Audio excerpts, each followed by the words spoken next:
and we will get started. So first off, when this episode gets published tomorrow, it will be episode 100 of the podcast, which is incredible.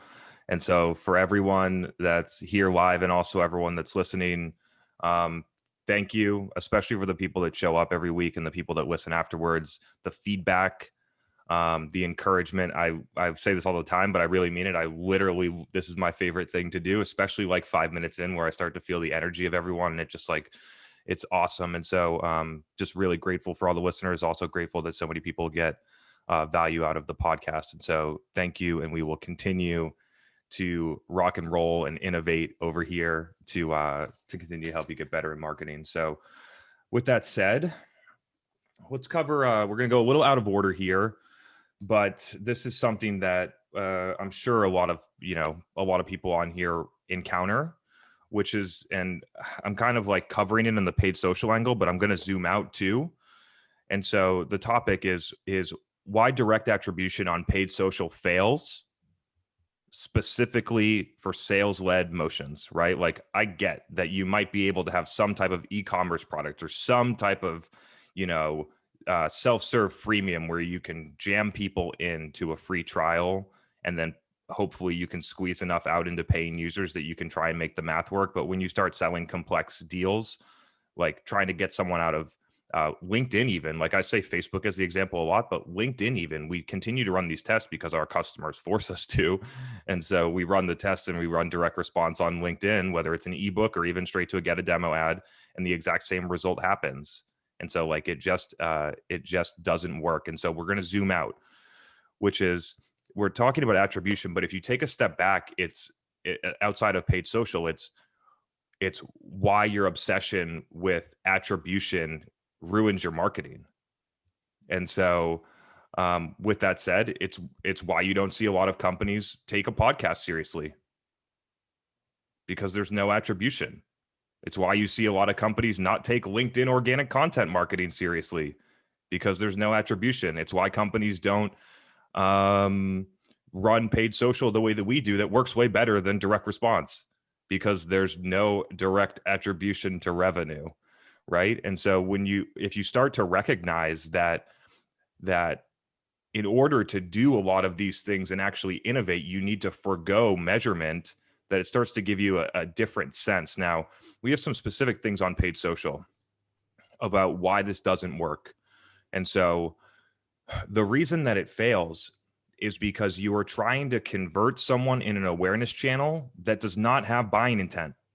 They did not log into LinkedIn to download your ebook, sit on a demo with your, a BANT call with your SDR, and then go into a demo with an AE, and then get 7 of their coworkers on board, and then try and get their CFO to sign off on your 100K SaaS tool. They were not there to do that, which is why they always fall off, most likely before a demo. But the only thing that you can do in paid social is direct response, because CFOs and even CMOs force direct attribution onto marketers inside of paid social as if it's Google. And so when you force your marketers into direct response, or actually, let me rephrase that. When you force your marketers into needing attribution, you must run conversion-based stuff, because those things are going to be on mobile devices and there's not going to be some type of cookie. And so in order to track that thing, you must convert them. And so you actually must convert them, and then you must do something after that with them, which is only a nurture, email nurture, automated MQL score, or a sales cadence. And if you actually looked at the end, you would realize that it's not working enough. I've actually never seen a sales-led motion for an ACV greater than 15K that has an advertising CAC payback of less than 6 months. It's probably less than 18 months if I really look at it, but I want to be conservative here. It's probably less than 18 months that of running direct response on LinkedIn and then looking at the revenue that's created against the spend, and it's just way out of whack. And so I want people to really think about if you are able to, and we talk a lot about this on the podcast, about alternative ways to measure marketing and alternative ways to quantify the impact of a channel. But honestly, and it came through in the question afterwards that we're going to cover, this is really I'm talking to some CMOs here, but it's mainly a conversation with CFOs and head of sales and CEOs that don't get marketing. And so in order for them to feel good about spending $75K on LinkedIn, they need to have something that's tangible out of it. And so I'm going to pause there on this one, but in order to go out and here, this is actually a clear way to do it.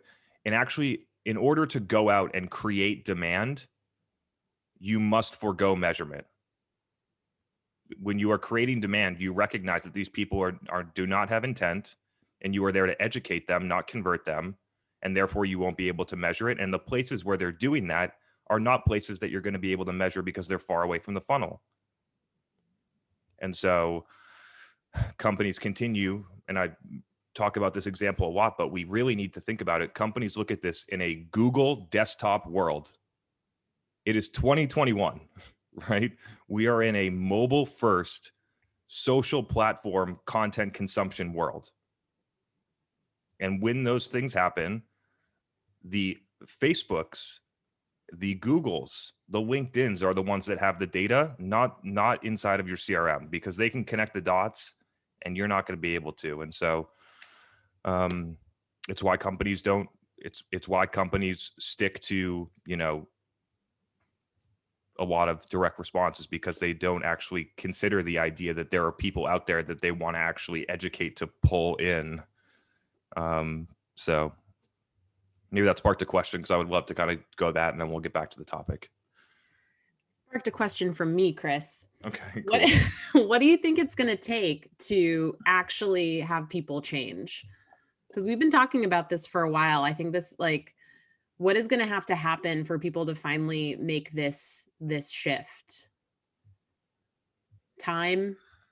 More successful companies that do it the right way, so that there's more concrete examples to point to?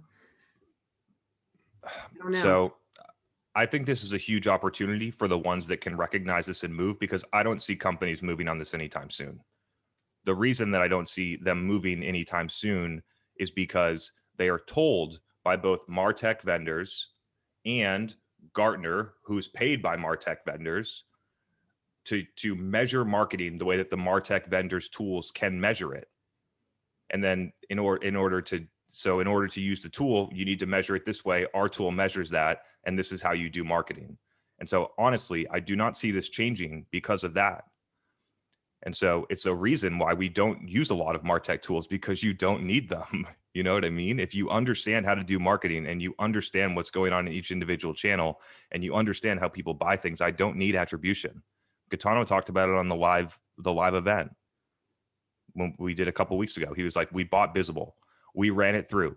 We didn't learn anything that we didn't know, and there was nothing actionable out of it. And that's what you're going to get. So if the only reason to have Visible is to prove it to spend a lot of money on an attribution tool to prove it to your CFO, and the Visible thing can only measure things that are on a desktop computer.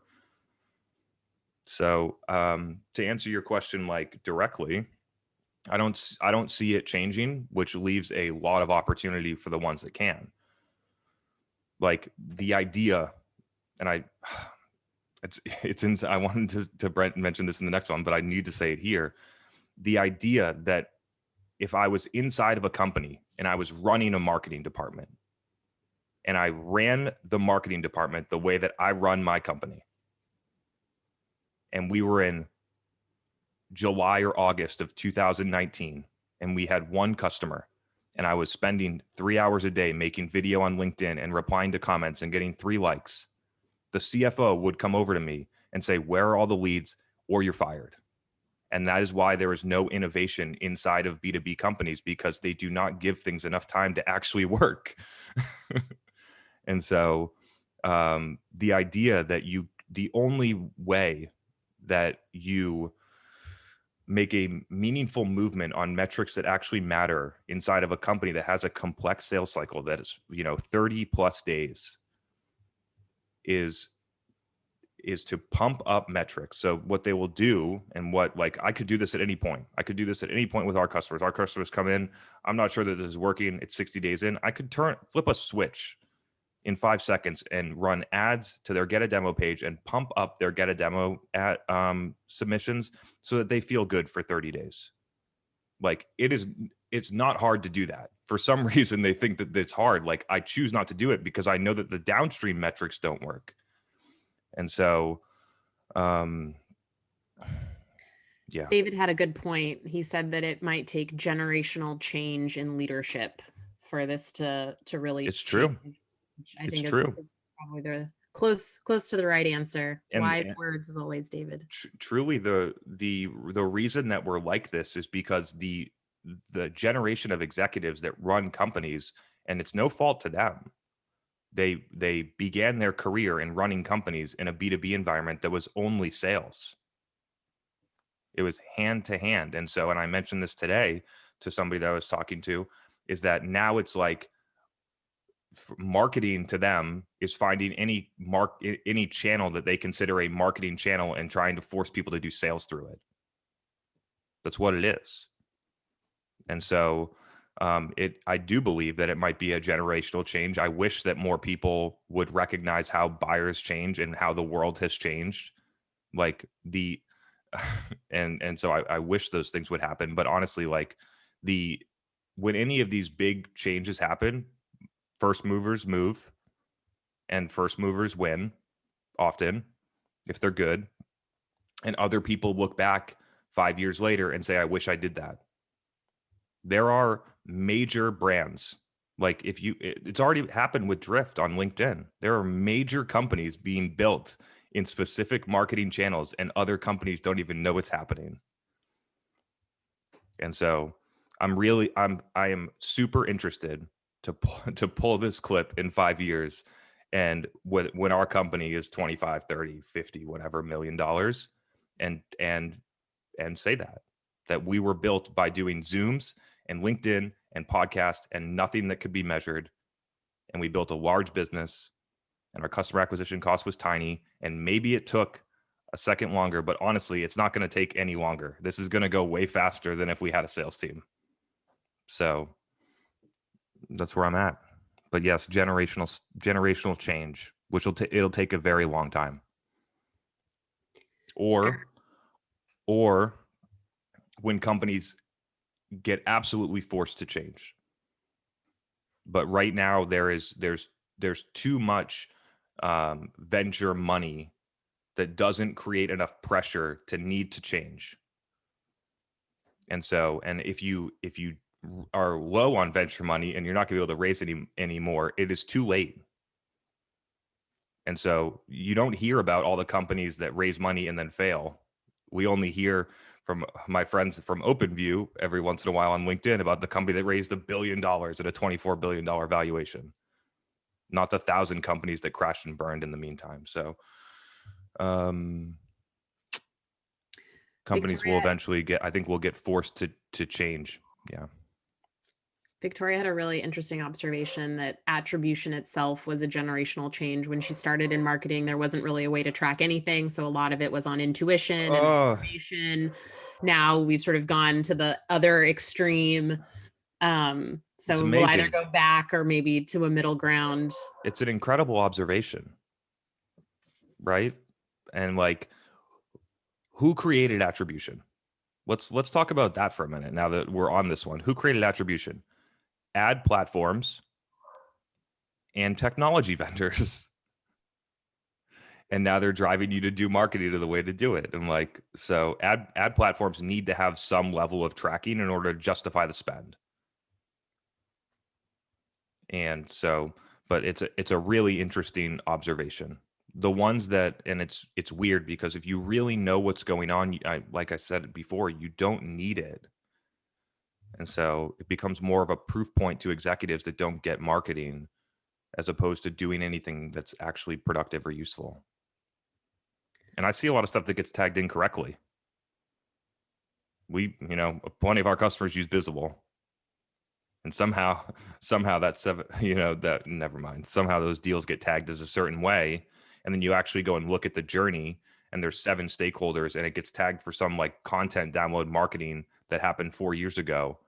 And there was outbound on a recycled lead way later that actually drove the opportunity, and somehow it gets tagged the wrong way. And so, yeah. There was a bunch of questions about, which I think leads into the next topic of like, how do you transition from lead gen to demand gen? But how do you influence a change like this in an organization? How do you talk to execs to get them to get this point? So there were a lot of questions around that, but I think that's really teeing up that second topic.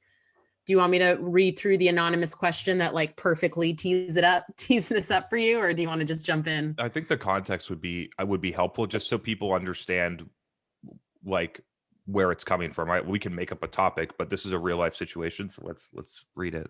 Yeah, for that. So this person is in the midst of transitioning from a very lead gen focused strategy to more of a demand gen focused strategy. They are about a year into this process. They have all of the attribution tools, but convincing people outside of marketing, kind of just alluded to this, but the sales leaders, the board, the C-suite, about switching from something like syndication, which has really reliable attribution, to something more untested. And my current attempts of saying, trust me, are not really working. They were able to drop their MQL goal in half last year, which was a big step forward. And they were even still able to hit their SQO goal, which was progress. But there's still a lot of scrutiny on their budget, along with investing in paid awareness channels. And they just are continuing to insist on attribution. So even though this person knows that if they cave to the pressure, the end results are not going to be good, they're in a tough situation. And despite the progress that they've been made, they're stuck and asking for your advice and guidance on this one. Yeah. So we're going to talk through this whole transition and a lot of the challenges that are faced, and some ways that I've managed to be able to overcome them. But at one point, you need to recognize that there may not be a way to move this team. And if you feel that and you don't think that you can move, it is time to go. And there are plenty of awesome people that understand marketing that would love to have you on their team. And so I really need people to think about that. We have a lot of talented marketers, both that are on this Zoom and that are listening to the show afterwards, and I was in this position in 2017. Like, I know what it's like. And it wasn't necessarily about, justifying my content syndication, because luckily our executive team wasn't like that. But it was the idea that I couldn't get the company to buy in at the level that I believed in. And eventually it hit a point where my career was being slowed down because I couldn't move forward because of the constraints inside of an organization. And if you're an innovator and you're progressive and those things happen, you're either going to be miserable or you're going to want to leave. And the answer is to leave. And so I continuously want to put that in there. And I've watched people that have, after 6 months haven't been able to make a move, and then went and got a different job. And then, instead of being tied to a content syndication goal to keep their SDRs busy, can go out and be a CMO at a big company, build their team, and do the things that they want because the CEO gets marketing. And so that's the caveat. Now let's roll in here. So when I look at these things, and this question is a little bit more contextual because they've been doing it for a while, but let's look at first, let's just look at if we're starting it. Before we talk about anything about whether or not our, LinkedIn ads that are not direct response are going to work or not, before we talk about whether or you believe in Facebook ads, and if you don't think that our customers are there, hint, they're there. But if you don't believe that they are, before we talk about any of those things, let's talk about what we're doing right now. Let's look at all of the things that are going on right now. Let's talk about, I know that we haven't done events, but we can go back and look. And I know that how pumped you were to spend $1 million on trade shows in 2019. Let's look at how much it costs for an SQO then. And I know it's high. I know that it's incredibly high. And I know that you're pumped the first day that that conference comes back to be able to spend $100,000 in the booth and $60,000 on a sponsorship and this type of thing. And let's talk about how much it costs to get a qualified opportunity there. Let's talk about the ROI of that. And then when we actually go and if you actually go and do the measurement and you find that it's costing you $20,000 to get an SQO from your trade show booth and you won 0 out of the 5 of them that you got, then that what they'll do is they'll say, oh, but it was for brand. And they will make up an excuse about why the thing that they believe in is the right thing. And while we're talking about brand over here in a podcast or a Facebook ads or different things like that, and that's not okay. And so whenever it's an interesting way, people will find ways to defend the things that they have already accepted in their minds. And so now we've gone through events.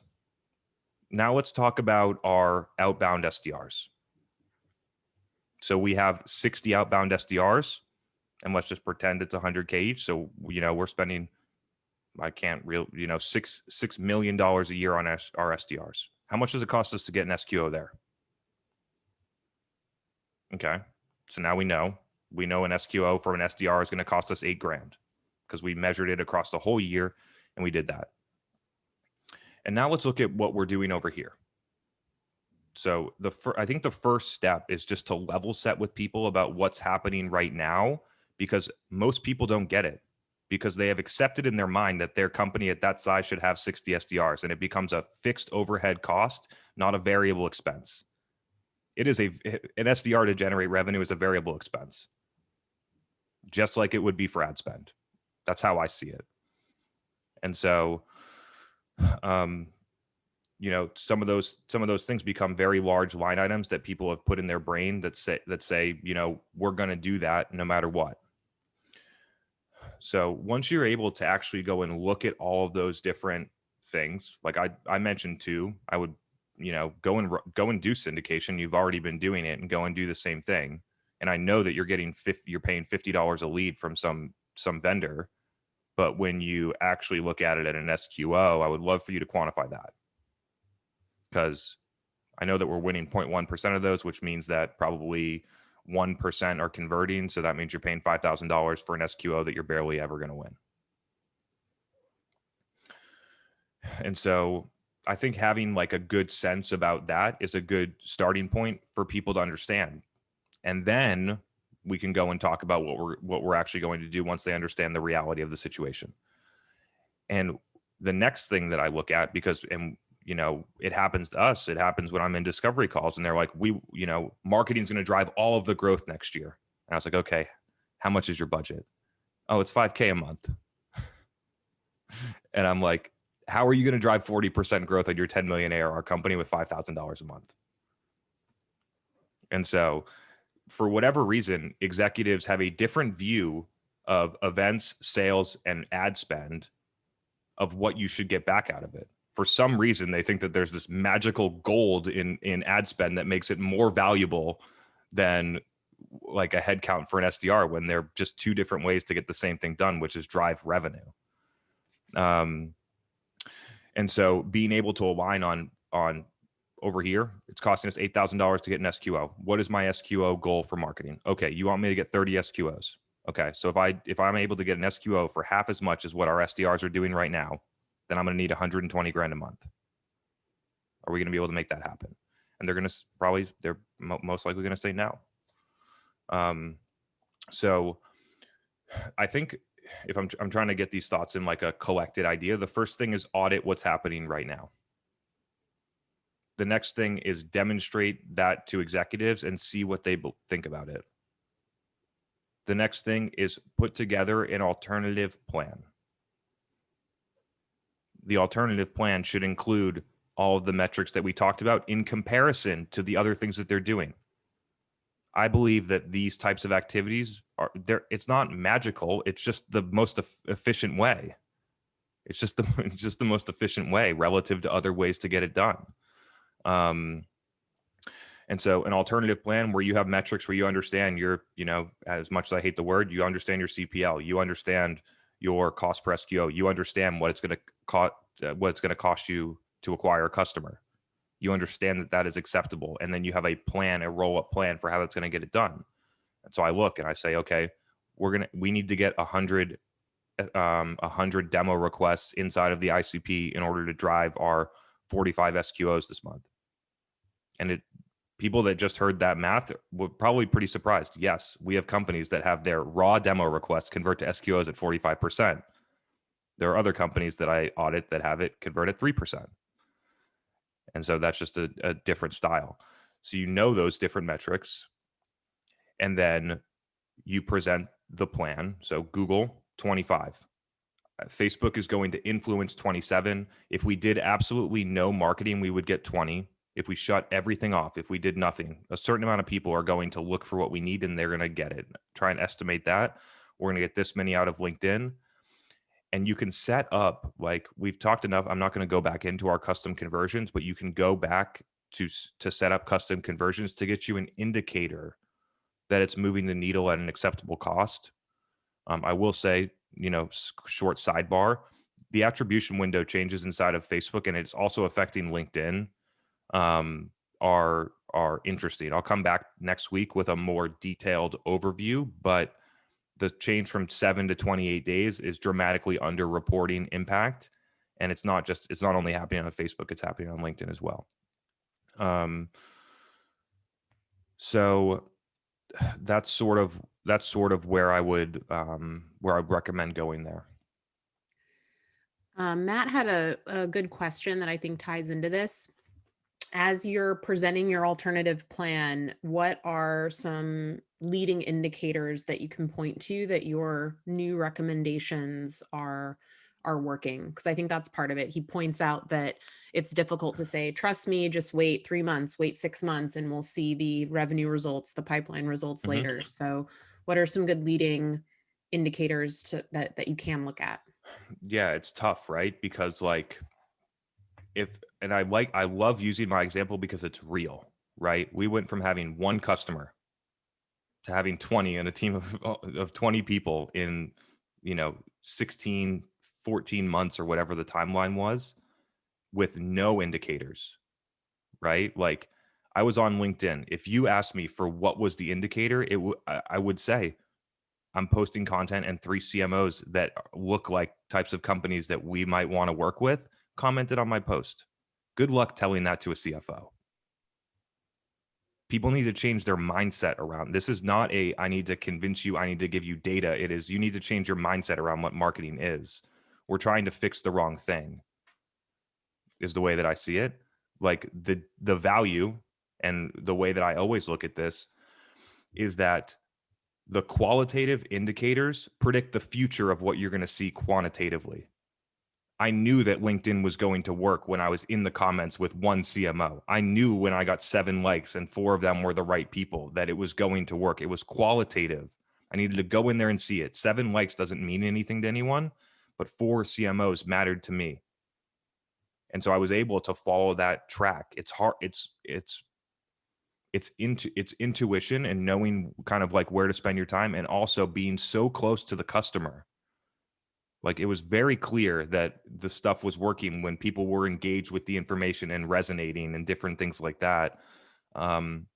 If you need to have indicators at the beginning, you need to be going for efficacy. Another problem with companies, they expect to turn on ads and have it running at 100% efficiency, perfect system straight away. That is not how it works. We're going to get to that in point 3. It takes time to build this stuff.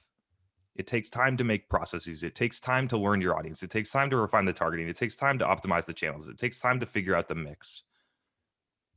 The stuff takes time. Everything takes time. If you wanted to build your 100-person sales team from the ground up, that would take you time. But anyway, the leading indicators, you're going for efficacy. And so what I want to see is if you're trying to get efficacy on paid search for your non-branded terms, I want to see people that are clicking on the ad, going to the landing page, converting on the form to ask for a demo that fit your ICP. And you should be able to do that in 30 days. And Google Ads is the most black and white. Now, if we move to a Facebook or a LinkedIn paid, then you would need to set up custom conversions, and you would need to drive people through it. The thing that we've been doing in the interim, by the way, this is a good point for people, is if you shift your mind, and I said this to a customer today, is that what we do at Refine Labs is give you access to say whatever you want to your customers all the time. That's what we do, and we know how to do it well. And so if you think about it that way, a leading indicator is sometimes we will run a webinar, gated direct response type, not a gated webinar, a direct response to sign up for a webinar to an audience to collect the information of the people to then show the company, here's 50 people that signed up for your webinar. They're all VPs at the types of companies that you want to work with inside of your ICP. Now, once they attend the webinar, now we have 50,000 of those people that we can keep marketing to. So I know that we have SDRs over here that are calling these people and not reaching them and celebrating to get 3 connects in a day. And we can connect with them all the time for way less in the places that they want, in the way that they want it. Like, so I think just changing, I just wish people would change their mind at the fact that you can communicate directly with your customers and it doesn't need to be through a sales rep. So you can convert those people on a webinar. You can show them to executive. You can say, we have immediate access to all of these people. They all look like this. They're all our target buyer. I want to market to them. So that would be an intermediate step to build confidence in the targeting. And then you should set up custom conversions and look for efficacy on those audiences of running through. And if you have attribution set up, you should again be able to see that within 14 days maximum. Depending on your spend, right? Like you should figure out what your funnel metrics are, and then you should spend enough in order for that to happen. And so you should see, we ran, this thing to our metadata audience filled with our ICP of CISOs on Facebook, and we ran it directly to them with no audience expansion, no lookalikes, nothing. And we spent $1,000, and one person submitted a pricing request, and one person submitted a demo request, and we did that for $1,000 or whatever I said. So we spent $500 for this demo. Facebook is working. How much can we push it? And then people are like, oh, we only got 2 demos out of Facebook. It's like, you need to do the work. You need to keep refining. You need to keep trying new messaging. You need to keep trying new audiences. You need to do these things. And the exact same thing that I just said on Facebook could be outlined on LinkedIn. I do LinkedIn second. To be honest, this is the 3rd customer in a row that I've tried to do them in parallel. And then I get a month in and I'm like, forget LinkedIn for right now. It is too expensive. It's too expensive to learn on. I'm going to figure it out on Facebook. And then I'm going to go and I'm going to optimize Facebook, max it out because it's better performing than LinkedIn. I'm going to max it out. It has more scale. The ML algorithm is better. It's just a better channel in B2B SaaS. And then I'm going to take those learnings and I'm going to go narrow targeted on LinkedIn when I can spend my full attention on it and I don't have someone breathing down my neck for 6 more demos. So I figure out Facebook first. And so I would recommend that if you can, because it's way easier to show efficacy on Facebook. I believe that their attribution is better too. And so I'm not even sure what the original question was. That's what I would do. It was leading indicators. Yeah. So leading indicators on those platforms like that. And then you must be able to show a later funnel metric. It's hard, right? Like we're in 90-day sales cycles and we're talking about the 3 to 6 month period of when you're actually starting to feel this stuff. Right. And so a lot of companies are going to pull the plug, and it's sad because what they're going to do is they're going to pull the plug and they're going to go back to doing the stuff that they were doing before that they know doesn't work because they can measure it. It is fascinating to me how many executives would rather do things that they can measure than things that work.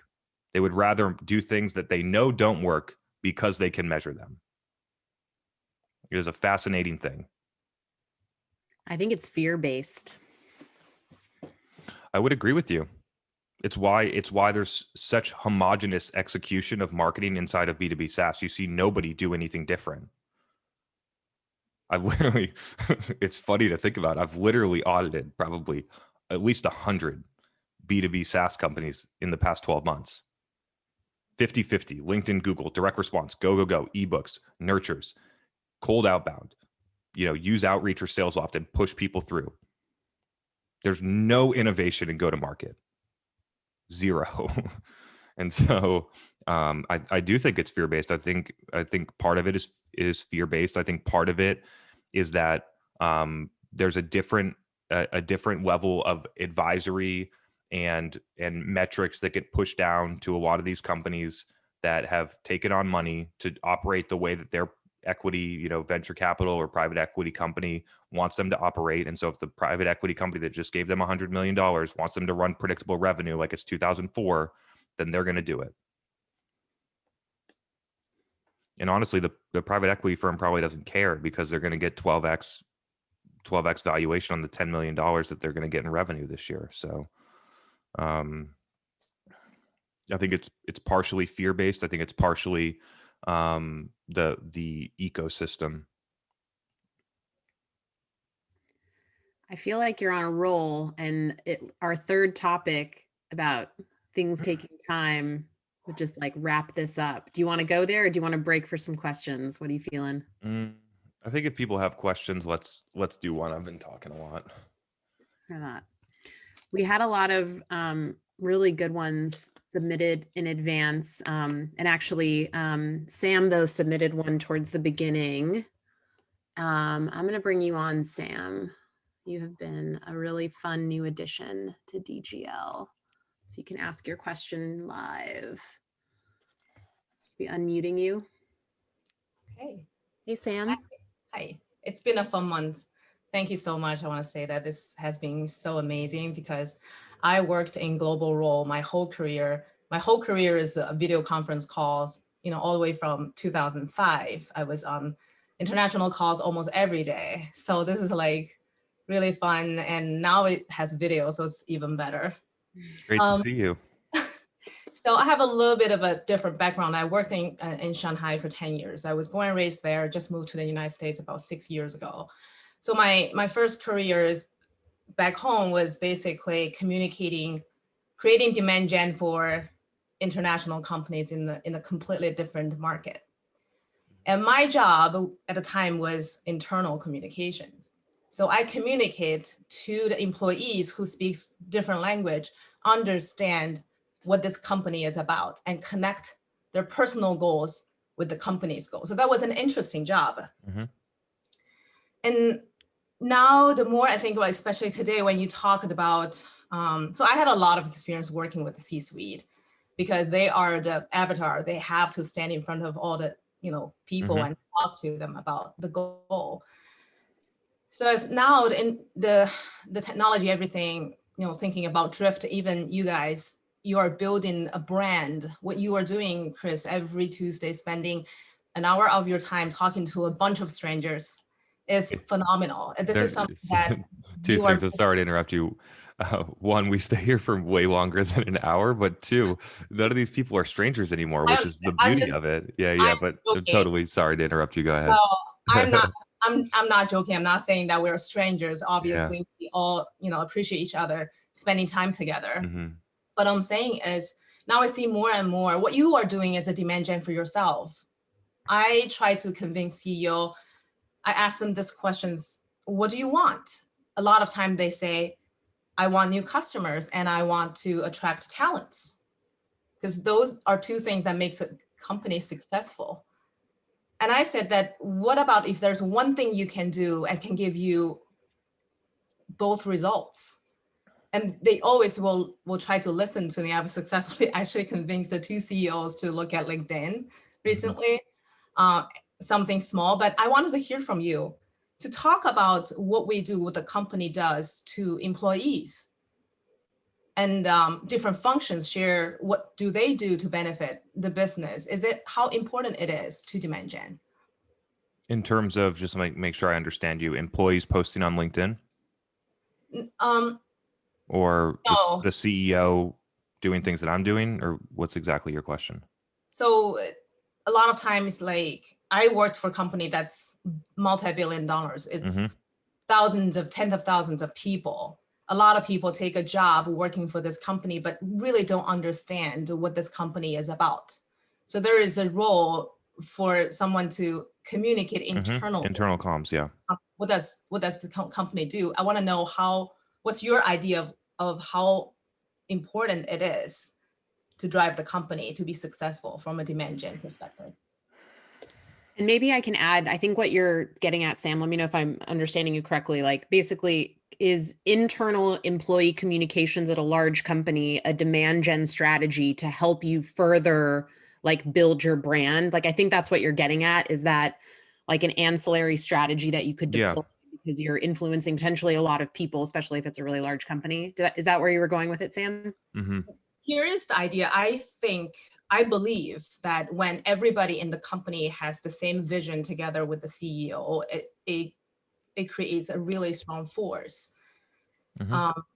Yes, to you, what Megan just said, yes, it's important for us to develop ourselves and, for our personal brand, but it's also important for a company to align with our employees so everybody understands. So the feeling is culture, and internal comms is one input to creating that, right? There's a lot of other ones. And in my experience, because I spent a lot of time both in my current job, but also when I was an employee, I spent a lot of time studying executives. I think it was something that I learned the most from. And I would watch how they would make decisions, and I would watch how they would treat other people, and I would watch who they would promote and who they wouldn't, and I would try to understand why. And so the culture gets created from the CEO, and what the CEO decides to incentivize, and what they decide to reward, and what they decide to not reward, and who they keep in the company, and those types of things is how, and what they tolerate is how a culture gets created inside of a company, right? And so I think that is actually the number one driver. There can be comms, there can be, more, I would say, superficial things like benefits and style and things like that. And so I think that there is a lot. I do believe that internal comms plays a role. I've felt it from CEOs that I've worked for, where they can really cast a vision to people. It's powerful. Like, it can sometimes like almost bring you to tears how awesome it is, right? Like, it's true. And so I think those things matter. The key is that when you say those things, you need to deliver on them, because the actions matter more than the comms, is the way that I see it. Yes. Thank you. Thank you for your question. That was a good one. I've never talked about that before. Thank you. Thanks, Sam. We have a bunch more questions that were submitted in advance. I'm looking to see who's here. Let's bring Bob on. We need our Bob time. What's going on? You had an earlier question on LinkedIn too, if you want to squeeze that in. What's happening? Hey, how you doing? The first, I was just asking when you were talking about, companies spending money on LinkedIn and giving up on it. I was just asking, I think the real quick question was brand value of advertising on LinkedIn. Like how do you value the spend? I did one ad on LinkedIn and I punched out because it made more sense to just, go back to Facebook and spend the money there. So I was just curious if there's any value from just brand exposure period for that targeted, because I was able to target, but totally there was just very little interaction. Totally. And so just to clarify my position on this is, like, it takes a lot of work to actually optimize a channel to spend $100,000 and get a meaningful result out of it. That's not leads, right? You know this, Bob. And so in order to get an initial result and make one better, I find that it's more effective to focus on the one that you think is the highest value, which is another reason why right now we're not on Clubhouse. I know that there's a land grab going on in Clubhouse right now, and we're on a Zoom, and we're actually trying to figure out a way where we could do a Clubhouse and do a Zoom, where I'm trying to figure those things out. But like, the things that we have working are clearly working. And so in order to be able to get Facebook in a place where it's going, I just kind of punt LinkedIn. And then once I have Facebook going, then I actually move to LinkedIn. And so it's like, if I go through my process, get AdWords to a place where I can start collecting data that I feel good about, get into Facebook efficacy, ramp as hard as high as it can go based on the audience sizes and total addressable market of the company, optimize the creative. That process can take 3 to 6 months. And then once you have results, then you move to LinkedIn, because once you move to LinkedIn, the spend is going to get scrutinized because it's a lot of money.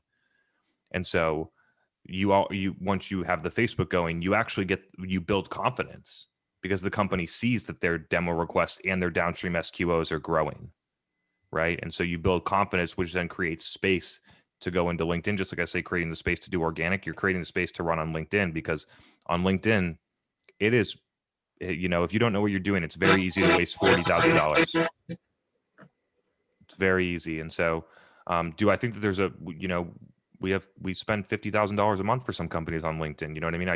And we're not doing ebook downloads like every other SaaS company is doing. I do believe that there is a massive brand value. To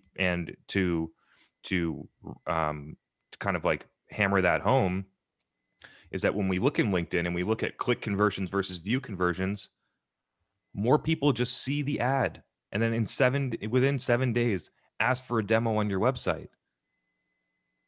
So if I had the budget, would you recommend then continuing with the LinkedIn even at the spend, or punt it for now and go back to, I was allocating some of my Facebook budget to LinkedIn because I just don't have an unlimited budget at this point.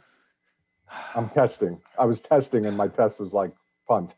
Yeah. I don't know enough of the details, so I can't give you a hard answer, but my feeling is that you probably want to stay away from it, because you can waste a lot of money really fast. Yeah, so I punted and I ran over to trying to do the YouTube pre-roll, and this was my pre-submitted question. Mm-hmm. So just real quick, I know it's more complicated, but I was in Google Ads, right? I was learning that platform or trying to, and set up a YouTube pre-roll.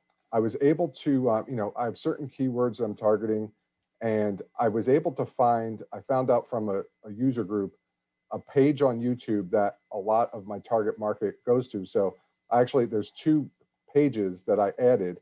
One has 25,000 subscribers, the other one 300,000 subscribers. So I added that as the targeting, along with some keywords, and I created like a custom target market with some keywords. Mm-hmm.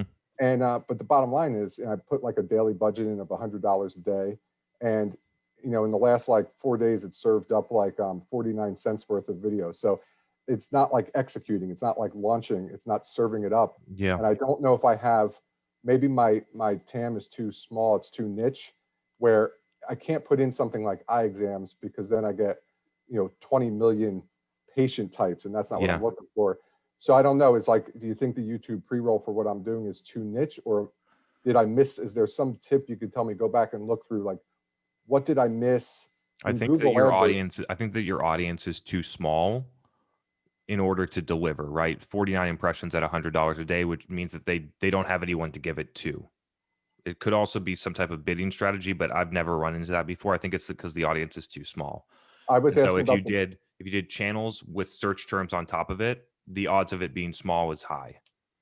Yeah, it was at the lowest threshold of like 0 to 100K, which is kind of what it was from the selected targets. But that was my second question. I noticed on paid search on Google, like you could, because I looked at possibly placing some ads for like a specific keyword, and it was like whatever, like I could go up, you could change what you're willing to pay and capture like 100% of those Google keyword searches. Mm-hmm. And I was just curious if there was a bidding strategy. I couldn't figure out how to apply that to the YouTube pre-roll, because I would pay $1 instead of 7 cents. Yeah, you don't need to though. You just need to find, YouTube targeting is challenging. Okay. It is like I said, we found a good way with a combination of 6 Sense audiences built with retargeting, running direct response to a demo, and it's working. And we're getting demos for $300, but you only get 4 demos because the audiences are so small. When you take retargeting and put 6 Sense filters on top of it, that it's small. And so it's a huge, I'm working through it right now. I can report back to you on what I find, because the video that we have in that channel is incredible. and the results of it are incredible. And I just need to figure out how to get to other people that need to see it. And so why don't you give me a week or two? Cause it's actually on my roadmap. I need to figure that one out because it's a high value channel for this customer I'm working on. So what do you think about sticking with me? Yeah, no, for sure. It was curious because, you know, the 3 views it got actually had like 50% and 100% view of a 2-minute video. Mm-hmm. So that's what I'm saying. Like that 2-minute consumption for 7 cents, I would pay $1 or $2 for that consumption. Mm-hmm. You know, and I just couldn't figure out how to do that. And then I'll give you 3 things that you can try in the meantime. 1, split out. I think you have search terms on top of the channels. Split them out into 2 separate ones and just run search terms independently, audience independently. The audiences will get way bigger because it's an and function, right? Oh, okay. So I might be limiting it. Okay. You might be limiting it because there's 2 filters on top of one another. So split them out. And the third one I would try is retargeting just to get efficacy. And then I'll come back to you with some other ways. Like I need to work through it. I just don't have a clear answer right now. So not to totally monopolize, but I gotta ask you this quick question. So I did a new ad on Facebook and it was just a cartoon picture. I know, I saw they post about it. Okay. And so I've gotten so far, I got like an immediate calendar book and like 5 contact requests, which is by far the best ad I've run, despite like my nice videos I made with, you know, all these other ads I've ran, which got tons more. So it's gotten way less views but the quality is much better. Have you ever done like a cartoon thing on Facebook? And do you think was it the cartoon or was it the copy? It's a good play. I mean, I saw the thing. It actually does, like, the results speak for the audience, tells you what the creative's good or not, right? And so it's a pattern interrupt, right? Out of all of the ads that looked the same, it looked different. It had the copywriting inside of it, I think, was solid. And so like I can see how that would work. And if you have a track where that stuff is performing, then I would continue to move down that track. Okay. I'm going to have to put my wife to work making more cartoons. Yeah. Appreciate it. Thank you. You got it. I had one other thing I just wanted to, it's not for Bob, but I wanted to hit on it that I missed in the why direct attribution on paid social fails. And I just want to give people like some clear data. Bob helped me remember it, which is that is there brand value on LinkedIn? It's like, yeah, we run LinkedIn ads and then we see that people that have never been to our website, at least not in the last 180 days, see the ad, say, oh, that thing looks cool. And then within 7 days, you know, leave LinkedIn, go back to whatever they're doing. Maybe they go and talk to a colleague. Maybe they get someone on board. Maybe they see the pain point that we were talking about in there, and then they go to the website and then they convert. And so in our data, I'm going to tell you, of the demos that have been collected since September 1 for a customer, 83 out of 124 fit that profile. They saw the ad. They never clicked on it. They were not retargeting, and they asked for a demo within 7 days. Okay. And so if you need direct attribution, you are going to miss all that stuff. You will never catch that. And you will look at that and say, that was organic search and Facebook and LinkedIn aren't working. Let's go do something else. And so this is not, you know, I imagine that companies that are running get a demo ads get the same effect and they don't know how to measure it and they think it's going to organic search and they look at their, you know, lead gen ads for Instagram stories and be like, these leads suck, let's stop doing it. And meanwhile, the impression is driving a conversion through a desktop computer later via search because they saw the brand impact. And so I think that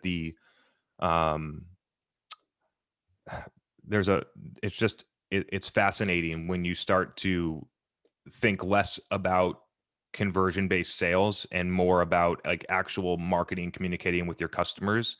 And if you can flip your mind on it, how much more available some of these channels are for you. And I think it's why a lot of companies don't do it this way at all. So trying to bring in more data that we are seeing that is real, that is not like this was a outlier in one customer across the board. 60 to 80% of demo conversions that are attributed inside of LinkedIn and Facebook are view through conversions for cold targeted audiences. And you'll never get those with attribution. You will never have that in a CRM, and you'll never know where it's coming from unless you actually know how to measure it. And like I think it's more of just leaning into how people actually buy things. Like I look at this data, and it's nice to have the data to talk about this over and over until people get it. And then you look back and you're like, wow, I remember all of those things, all of those software tools, all of those brands, all those other things that I saw an ad for on Instagram. And then 3 weeks later, a day later, 9 months later, I remembered it and I bought it because I realized that I needed it. And the brand was the first one I thought of. And that's what I went to Google, I searched it, and I bought it. And so it's just like understanding how you buy things, and then recognizing that you are not very much different in terms of overall human behavior than your customers, and then thinking that your customers probably do it too, and then leaning into that, I think has been a really helpful thing for me. We got a bunch more questions, I think, just continuing to riff on everything that we've been talking about. So I want to bring Matt, I'm going to bring you on to ask your question about custom conversions, and you can give Chris your context here. Let's do it. I've unmuted you, Matt. Welcome to the show. Matt, what's Hello? up, man? Hello. Hey, I've been cooking dinner in the background, so thanks y'all for keeping this going, and I'll come on real quick. So we've set up, I've been following the podcast for a long time, and I'm now like working up the confidence to ask questions on it. Let's do it. We've set up some custom conversions in GA. Like one of the early podcasts you were talking about, like I'm actually measuring the quality of engagement with some of the posts that we're advertising. Are people scrolling down the page? Are they spending more than 30 seconds on the page? Mm-hmm. The trouble that I'm having is then connecting the dots to like, okay, somebody in this like imaginary, or this group of 30 people, I don't know who they are from Facebook, but they scrolled down the page 50% and we're on there for 30 seconds. How do I know that that's my ICP?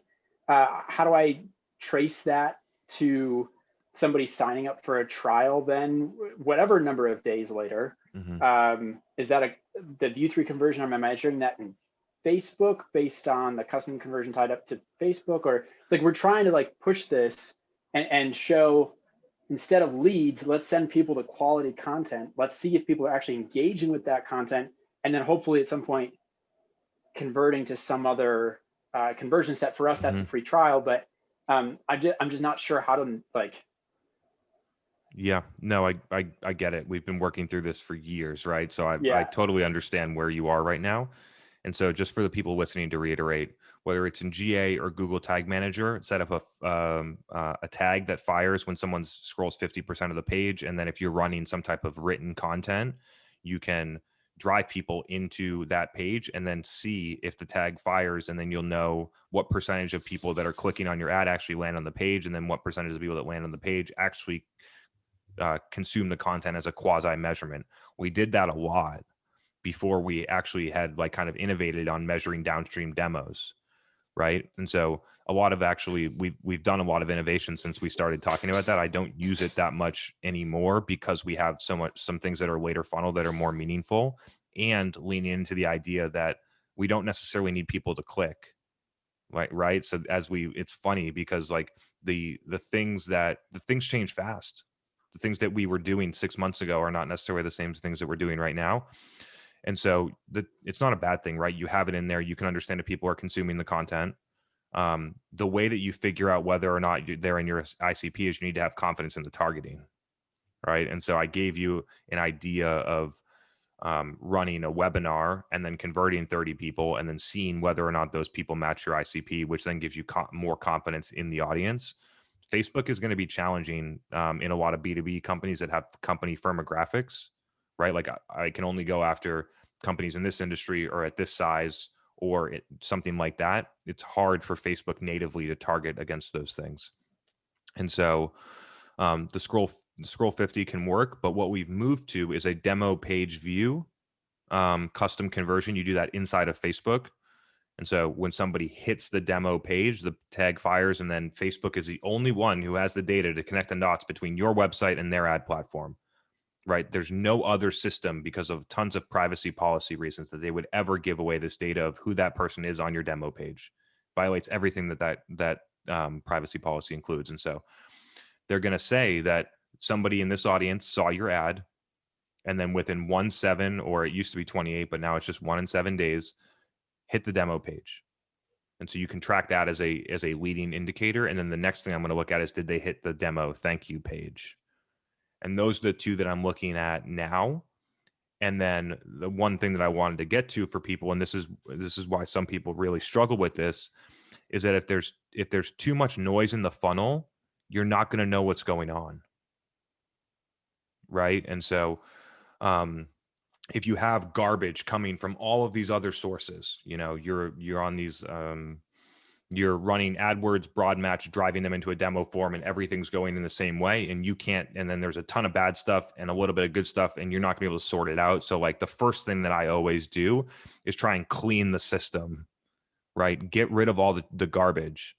That's kind of like a note. I'm not sure if you're going through that, but I just wanted to throw that in there for the listeners, is that the easiest thing to do is strip out all of the junk. I'm going through it with a company right now. We know that people that work at companies that are less than 50 employees are not going to become customers of theirs. And so we're trying to figure out how to, one, get rid of them in our targeting, which on Facebook is actually a little bit challenging. Some people that are less than 50 employees are going to find them organically anyway. And so we're trying to figure out ways to move that out so that when we know that the demo volume is moving up, that the conversion metrics are going to be the same all the way through. And so inside of Facebook, those two custom conversions have become my new proxy that I was using in scroll depth before. We still have the tag. I still look at it. But if you're able to center on, I know that I can get an attributable demo on Facebook for $600 for my 50K ACV SaaS tool, and you're seeing that, then I find actually the consumption to be less important, because for whatever reason it's moving the needle. And it's another insight, and I've talked about this a little bit, is the idea, and I do it inside of LinkedIn, and I watch a ton of people not do it inside of LinkedIn for my own content, is I do everything that I can so that somebody can get the whole message without ever leaving LinkedIn. And so we started to really adopt that in our ads too. It's like, what do I want them to know? If they click and they want to learn more, that's great. And we're getting our clicks in our ICP for whatever, $2 to $5, depending on who we're targeting and stuff like that. But if they just see it, and I paid 1 cent for them to know about that, was it worth it? Any follow-up? Kind of got a little different directions here. I'll unmute you again, Matt. Getting some nice chat. I dropped in the chat. We get a ton of students because the company I work for is relatively well known in our sort of niche space, and so people will jump on to do a tutorial of our tool. And so I think you hit on the head talking about like, how can we get this cleaned up in a way that the funnel that I'm actually measuring is the one that I care about, and the custom conversions are somehow geared towards that. So that's the next to do on my list. Appreciate the insight. Yeah. And then it's just like, it's hard for people to wrap their head around the idea that if you're doing it this way, it's never going to be perfect. It's never going to be. And if you look at it as the sum of all of the parts, right? We're doing this Zoom. We have the podcast. I'm posting on LinkedIn. All of our other employees are posting on LinkedIn. I'm doing events. I'm, on guests on podcasts. I'm having Dave Gerhard come on and do this thing. And all of these, people are talking about my posts inside of their own Slack channels. How are we ever going to know where it actually came from? It doesn't matter. It's have confidence in each thing that you're doing, right? And so if there's ever a point where there's, either nobody's showing up to this, or, people stop listening to the podcast, or there's nobody on LinkedIn, or whatever those things are, and it's not working anymore, just recognize it and move. Like, get rid of that, trim the fat, and then go figure out something else to do, which is why I recommend content syndication, blah, blah, blah, blah, blah, blah, blah, blah, blah.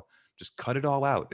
It's not, especially when it's not productive, and you can look at the data and understand that it's not. Yeah. Little rant there. Thanks so much, Matt. Great question. Yeah, good question. I want to bring on Anna next. And this is touching back to what you were talking about at the beginning. So this is another good scenario where you can weigh in. And I'm unmuting you so you can ask your question live. Hey, how's it going? Hey. Hey, so, all right. My question is, I work at a small SaaS company, and the CEO is very sales driven. And I know you speak about this a lot. I've Been there listened to before. your other Huh? I've been there before multiple times. Yeah. So I guess my question is, like, I've tried different campaigns. There's always a lot of pressure to get a high number of MQLs. And by MQLs, I just mean like people giving us their information in exchange for downloading something or requesting a demo. Yep. So how can I get him some, a high volume of MQLs while at the same time implementing some more, some smarter, more strategic campaigns? Mm-hmm. We were brainstorming on this one today. I was riffing with somebody, and I think this would be a fascinating experiment. And if I'm gonna try and find a way to get it done. And so, company has whatever they need to get 1,000 MQLs, which by their definition is somebody downloading an ebook and might be able to somehow buy from them, which is a bad definition at first. Like if you just change the definition of an MQL, all those people would get excluded. You forget your stupid MQL score, and then you only focus on high buying intent activities like a demo request, and you fix the whole thing, right? Like I've been thinking about this more. I'm not really against MQLs. I'm against how poorly it's defined in every single company. And so we were talking. So you have these 1,000, ebook downloads that are tagged that are going to SDRs. And then what I would want to do is I would want to inject another 1,000 of people that literally are just taken out of Zoom Info or a contact database and just track the outcomes of those two streams, because I bet they would be exactly the same. It's tough to pull off, right? Because like if the SDRs don't know, then they might talk about a content that was downloaded that actually that the second group B never did. And so I need to work through how I'm going to experiment with this. But it stemmed because we were talking about Rand's article a couple of weeks ago, where a person from Wistia was running display ads, and so in order to tease out whether or not the display ads were working, they ran one that was a Wistia brand ad and another one that was Smokey the Bear. And both of them, when they looked back at the data, they both had similar number of conversions. And then they stopped doing retargeting. And so I've wanted to do this experiment where it's basically like, here are completely cold people that we pulled out of a database that are inside of your ICP that might actually be closer to your ICP than the ones that are downloading your ebooks. And then I'm going to run these into two streams, and I'm going to look at the funnel metrics after, whatever, hopefully shorter sales cycle. We could actually tease this out, maybe 30-day sales cycle. We'll look back at it in 150 days and see what happened. I wouldn't necessarily recommend that for you, but that's something that I've been thinking about that I wanted to get in for the listeners. Yeah, you could tag them maybe in Salesforce under different campaigns so that which campaign, if they're the Zoom Info or the other. Plenty of ways to track it. It would just be really interesting to understand, because every company is married to this MQL model because they need to feed their SDRs. That's the only reason that they are doing it. So how do you get them some? The ideas, and I'm brainstorming here because if we had solved this, we would, I'd probably already be talking about it, and I'd probably be happier. So in general, the like cold contact information, I think, is a really interesting one, because I don't think that there's a dramatic difference between that and what someone did with an ebook. I oddly think that you might actually have more success completely cold. So there's that one. I don't think like level intent data is going to work for you just at your size. But I've seen some companies move to intent data plus some type of contact provider to move away from the MQL model. So basically just they need a new stream of data for people to call, and there are abundance of data sources. They just need, this key is that they need to believe that it's the same quality of the data source. And then the last thing that I always recommend is just go through and do the math. Like go through, we got 100 ebooks. If it's organic, then it's organic. If we're paying for them, then we're paying for them. How much do we pay? How many SDRs did it take to follow up with them? How much? We paid 20% sales compensation. We won one deal. We spent all of this money. Is that a good buy or not? And I've never seen it be a good buy. Like it's literally never works that way. And so perhaps that's a way to look at it, is just to present the information. And then I know a lot of, and I've been this person, so I've been in your shoes before, exactly, is being the marketer, whether you're the only marketer or the marketing leader of a small team inside of a seed Series A type of company with a large sales team, is a terrible place to be.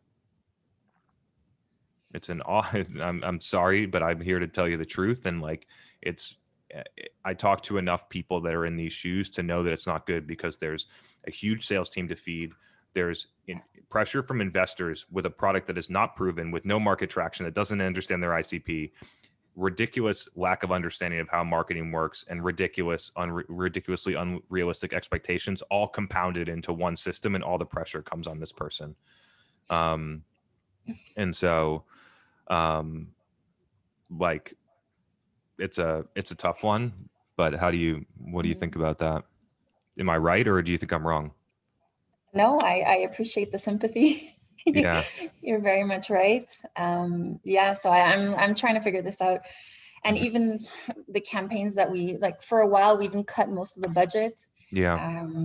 And then they were like, okay, let's try. Who do you social. sell to? What type of buyer do you sell to? CIOs, CTOs in the retail industry. Mm-hmm. Yeah, so the end users are the associates in store. Mm-hmm. Yeah. So like, in this instance, I was going to senior living. Okay. And like, the process that I wanted to take is exactly the process how I built this company to 20 employees in a very short period of time. I wanted to go out and talk to people. I wanted to understand their world. I wanted to segment the market to figure out who are the people that actually want to buy stuff.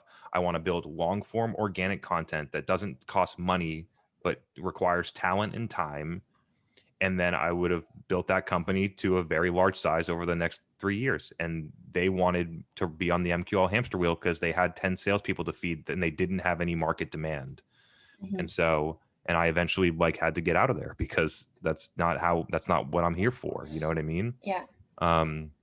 And so I was going to recommend some things like a podcast or things like that, but I know from experience that that's not going to fly in those types of companies, because their windows of the way that they look at time is so short. So my recommendation, find contact information in a different way that is way less expensive. You know, there's tools, Seamless AI. There's, I don't know. I don't even know a lot of these vendors, like Lead IQ, potentially. I don't even know what they do, but I think they're in that category, that are like $100 a month and get you phone direct dials and email addresses and things like that. You need to be GDPR compliant if you're going to do bulk email, but they can use it for dialing, to try and relieve the pressure on marketing, so that marketing can actually do marketing, not be sales' assistant. Yeah. I'll keep you posted. Please do. Would love to learn what you find. And then it comes back to the thing at the beginning. Like, if you're at a place where you don't feel like you can be successful, then there's a lot of people that would love to have you at their company. And so I like saying that, because I've done it a couple times and it's always worked out for the better. And so I'm not telling you to do it, but I'm just telling you that there is an option.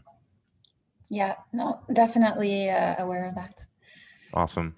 Yeah. So can I follow up with another question? Always. We're here. Let's do it. So you mentioned a few times that Facebook has worked well for you. So right now I am working with an external agency, and Facebook has always been a bust. So in terms of quality of the leads, and it's interesting that you mentioned before when you have requirements, like the company needs to be a certain size, because we won't just sell to like a mom and pop shop. It has to be like enterprise size retailers that have tons of stores. Do you have any ideas how to go about that? You're throwing me a softball and I'm going to hit a home run here. This is great. Every company does this. Every company will, it's not Facebook's fault. It's the way that Facebook is being used by these people that deems it a failure. It works. That all of your customers are on there. You need to figure out how to get to them, and then you need to figure out how to tell them a story, right? And so what companies will do is they're running their gated ebooks to CISOs on LinkedIn, and they'll say, oh, but Facebook's CPMs are cheaper. Let's go after CISOs on Facebook. And then they'll run the exact same play on Facebook, and they'll get Gmails, and they'll use bad expansion. The targeting's not good, and they'll get bad leads. And that's what everyone does on Facebook because they don't understand how to do marketing. And so, and then when you get there, you're like, oh, Facebook doesn't work, which is what everybody says because they do that exact process and they spend $2,000 and they get that exact result and they give up on it. Now, the way to be successful on Facebook is to change how you use it. So it's to change how you use it and to make sure that you can actually get to the people. And so there are some places in B2B where if you use native targeting, like I learned all this stuff on Facebook, targeting respiratory therapists and emergency room nurses. It was super easy to target all of those people natively on Facebook. I just went and typed in their job title and I saw 50,000 ER nurses. And then I ran ads to them about the clinical trials and these things. It was super easy.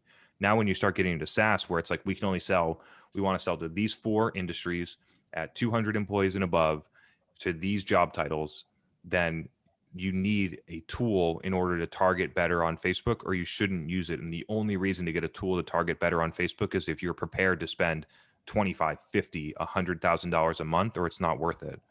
And so, in those types of cases, I would actually recommend LinkedIn. Small TAM. There's not a ton of people that you're going after. And so LinkedIn, it's going to be a little bit more pricey, but your audience is going to be cleaner. And then it's just about changing the strategy. It's like, what am I trying to say to these people? Not how do I get them to convert so we can cold call them. Mm-hmm. Right. And so what do I need to say to them? And then you can build, and then it's just rapid, especially with small audiences, it's a rapid creative, right? If you're spending $100 a day and there's only 1,000 people in that audience, then you're going to need to refresh creative every single day, which gives you another shot every day to tell a different story to your buyer. Mm-hmm. And so when I think about this differently about how everyone does, and it's what I've been doing for 5 years, and it's served me quite well, is the idea that instead of having one-to-one sales conversations, I can have one-to-one guaranteed communication with every single one of our customers by using these ads and putting messages in front of them, by using paid ads to distribute information to people in a way that's way more effective, in a way that they actually stop and read it, not that they delete your email before they even open it, not that they hang up on your cold call before you can even tell them your company name. And at way more scale than the manual or even the automated like sales engagement platforms will ever be able to do. And so that is the way that I use paid social, is just more effective communication than any other way. So LinkedIn, build out the audience, make sure it's narrow because it's gonna cost money. I'm not sure what type of budget you have. LinkedIn's what we've been doing because I definitely don't have the budget that you were mentioning that we should be using on Facebook. Yeah. And so LinkedIn makes sense. And then it's just, you got to clear the metrics before you ever think about running the channel the way I just told you, right? Mm-hmm. Because the thing that people don't understand, and I'm trying to pound this a lot, is that I know that you're getting 100 ebook downloads, or let's just make the numbers more realistic. I know that you're paying money to get 1,000 ebook downloads, but over here, if we just got 10 demo requests, we would get more customers. Mm-hmm. And so people don't understand those things. And so they're just chasing the numbers make them feel like they're moving forward. We deal with it with our customers.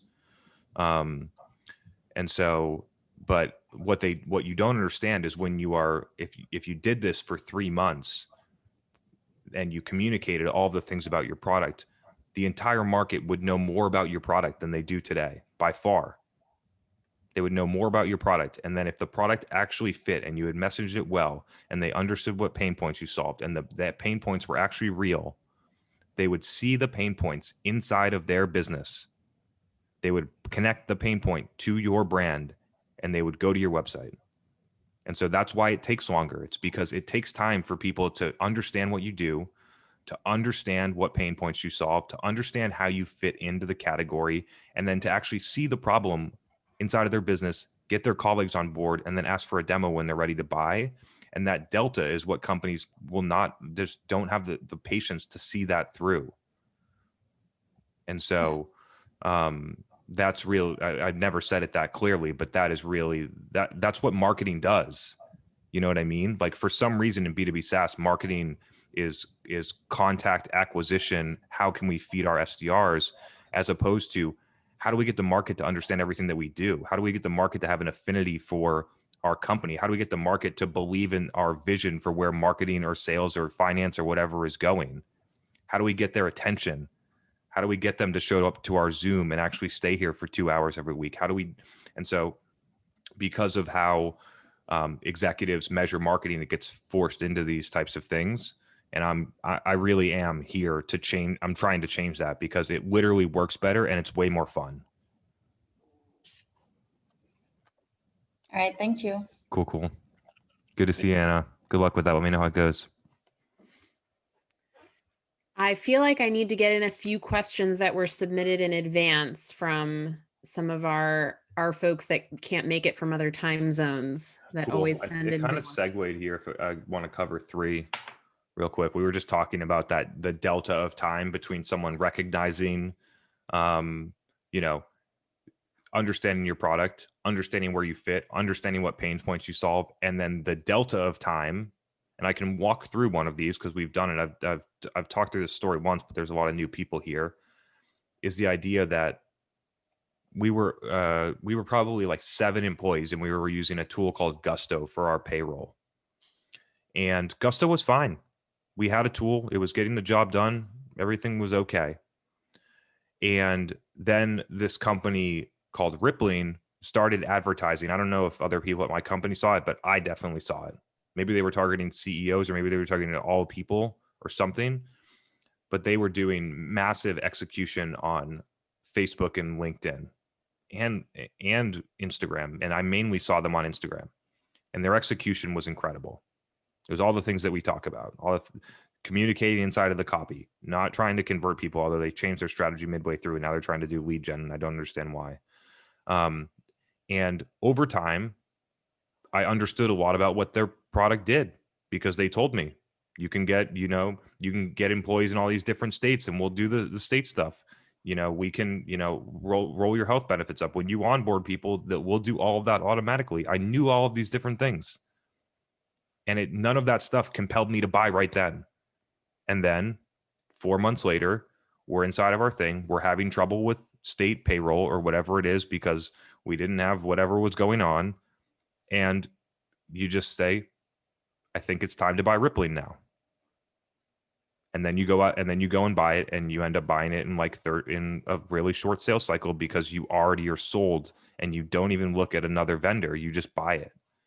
And so that process for them to close that deal took 4 months, but it took their salesperson 2 calls because the marketing did all of the work.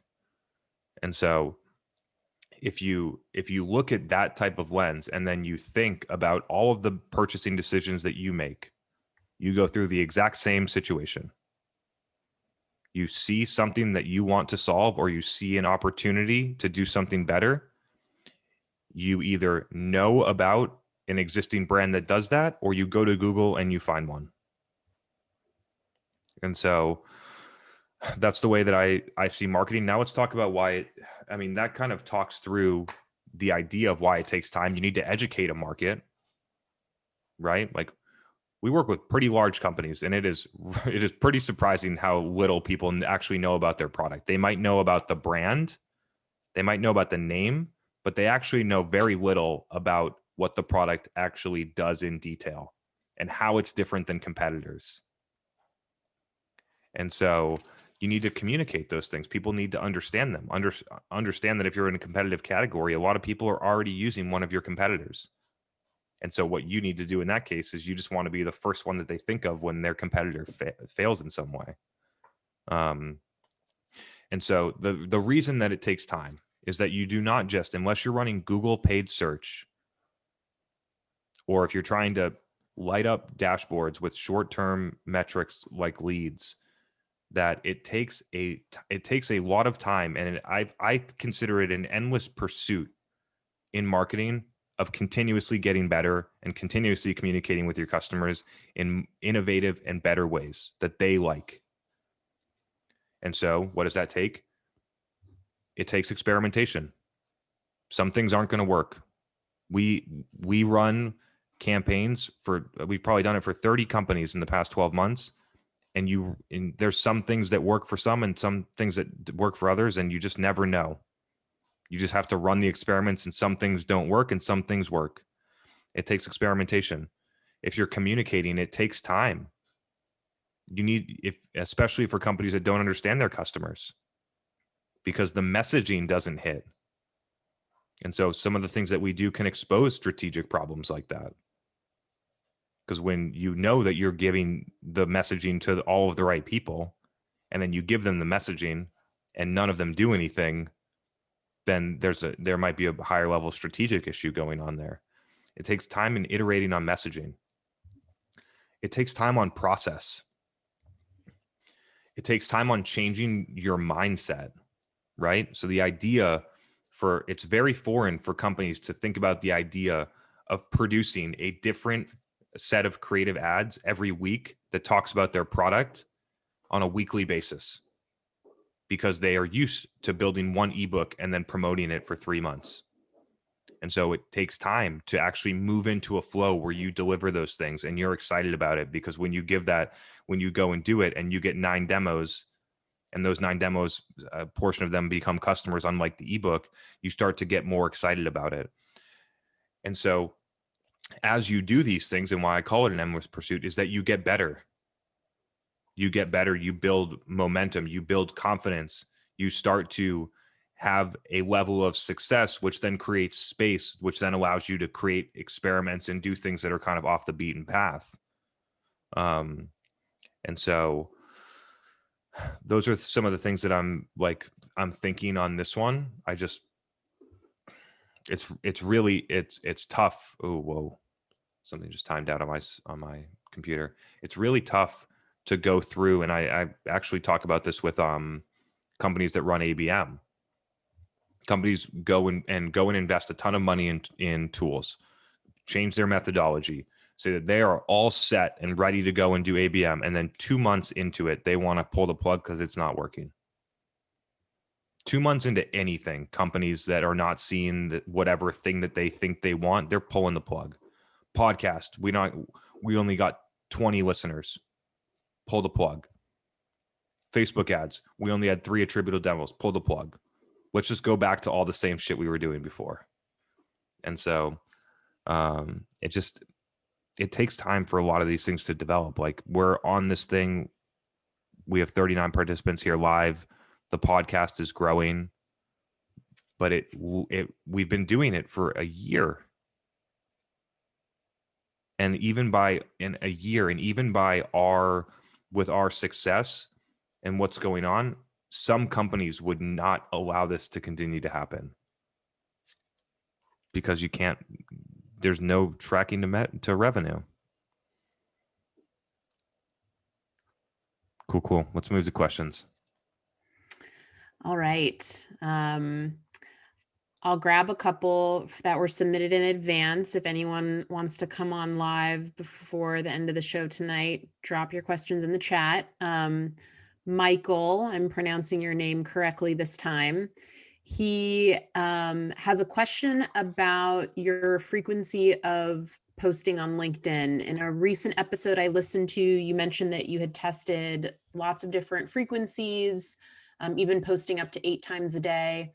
What was your metric you used to arrive at the conclusion that 1 to 2x per day was best? Did it have to do with views, comments, or likes? Would love your thoughts on this in general, related to optimal posting frequency on LinkedIn. Yeah, so just to recap for people that didn't listen to that episode, in the fall of 2019, wow, time flies. In the fall of 2019, it was very clear to me that LinkedIn was going to be a really important part of, one, growing my business, but also for all of the companies that I intended to work with. And I knew that understanding that platform better than anybody else would give me an advantage, not only to do my own marketing, but to have the knowledge that other people want. And so I pushed the boundaries in LinkedIn in ways that other people don't. I did post 8 times in one day to understand what would happen. I did 1, 2, 3, 5, and 8, and understood what was going on in each of those things, because there was, one person posts, one post a day is all that you need to do. And I'm like, let's find out. Let's find out, because one day, maybe I always use this example. I think it's funny. One day, maybe the CMO of Salesforce wants to know this information, and I'm the only one that has it because I pushed the boundaries and no one else did. And so I did those types of things. And the thing that I was looking for is I think the idea, it was more of a feeling, right? Like there's quantitative data in likes and engagement and what's going on, but it's qualitative when you're actually in there, which is, I think some people struggle to wrap their head around, right? Like if you're posting 8 times a day on LinkedIn and you're engaging, you're there the whole day. And so when you start having more and more posts stack up in one another, they start to deprioritize the old ones. You also, I believe, and this is completely a belief and it's an assumption, there's no data to back this. I believe that you hit a point of audience fatigue where people actually get tired of seeing your stuff every day. I've felt that when I've seen people post 4 times in a day. And so what we found is that the sweet spot was no more than 2. We had tried 3 is right on the edge, like in the morning and like around lunchtime and then at night. But I found that 2 was good, especially when my posts, there was a time where the algorithm was different than it was now, where some posts would take off and they would be getting engagement for 6 weeks straight. And so if I started posting on top of that one, it would actually slow down or kill the engagement boost that was happening on the previous post. And so I wanted to stay away from that. And so what I did was I posted in the morning, and then basically you could feel the engagement slow down somewhere between 2 and 5 p.m., in which case I could insert another one. And then I know that the overall engagement and attention inside of LinkedIn at like 9 p.m. Eastern is not as high as it is at other times. And so I just don't, there's a certain time period where I just know engagement is lower and I don't post at those times. And that's sort of how I got there. And so the one in the morning is, I think a lot of people do it that way, mainly because it's hard to get a post out that has that much depth at any other time of the day. It's like the only time that I can do it before like there's too many things going on to sit down and do that. And then the one in the afternoon is if I was feeling it. Like I had one written up that, what did it say? I don't have it with me. Oh, I was going to post one today, but I held it off. Maybe I'll do it tomorrow, which was like, just so you know, sending cold emails that drive people to landing pages. And then once they're engaged, you cold call them is not ABM, which is what a lot of people are doing for ABM, by the way. That is called outbound sales. And so like something like that is sort of like some of the things that I like to throw in the afternoon. Like you don't even have to click see more. It's just like 1 or 2 sentences I find to be good in the afternoon. And so that was the experimentation process. What happens when you post more is the engagement of every single post declines. And I have good content and I want it to go out. And so I didn't want it to slow down content that I had spent a lot of time publishing. That was for you, Michael. I've got, David, you had a question. Let's prioritize your live question. Yeah. Here, let me bring you on so you can. Hello, one and all. Hi. So great session as always. Thank you so much. Thank you. Megan, good to have thank you here, Chris. So my question was, and I want to preface it by saying perhaps you just don't have time now because you're quite a busy person and don't have the opportunity to. But are there any vendors out there that you take a look at what they're doing and you've seen them and you're like, oh, that's kind of cool. I might want to experiment and copy that.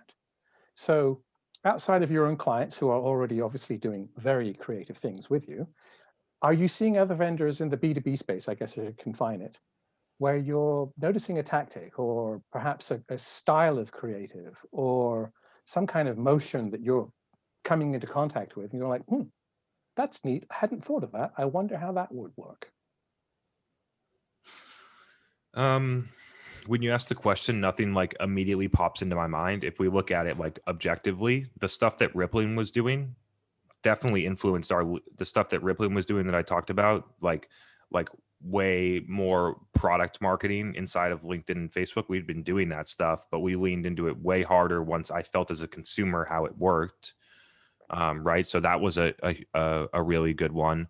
I'm sure that there are companies innovating in virtual events and different things like that. I just don't know anyone off the top of my head.